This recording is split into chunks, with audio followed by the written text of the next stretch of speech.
Hi, I'm Benjamin Teal. I run the Predator-Free Arrowtown project down here in central Otago. Give me a couple minutes and I'll talk to you about what we do. Predator-Free Arrowtown has over 300 traps scattered around in behind the town. We have traps up to 1,400 meters above sea level, and down here it's about 350, so we stretch about 1,000 meters of altitudinal difference, which does pose some extra challenges.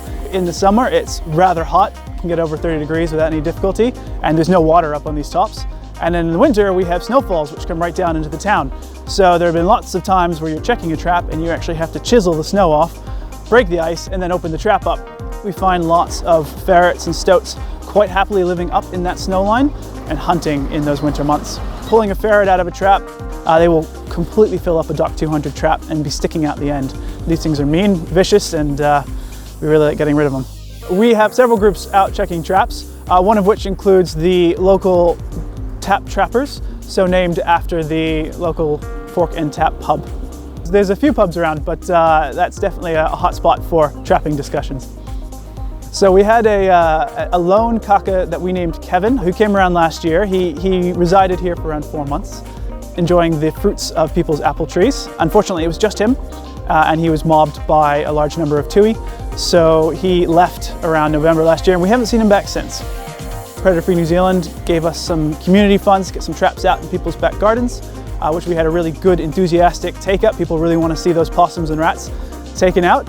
So people have got rat traps out, and we're definitely catching rats, particularly close to the river. But the bigger predator challenges for us are those mustelids, because we have large rabbit populations in the surrounding area, and those feed into stoats and ferrets, which quite happily will subsist on them until they shift on to birds. Probably the hardest thing for our group has been the amount of trap vandalism that we've suffered.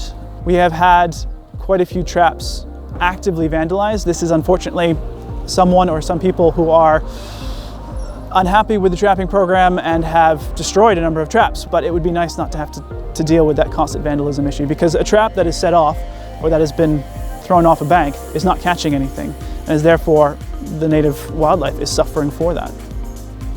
So we've got people who are enthusiastic seeing the birds come back, but I think another 10 years of solid trapping will really see us gain those birds back in large numbers. We are a community group in an interesting part of the country. If anybody's got any questions around the challenges of alpine trapping or anything else that you've heard, get in touch.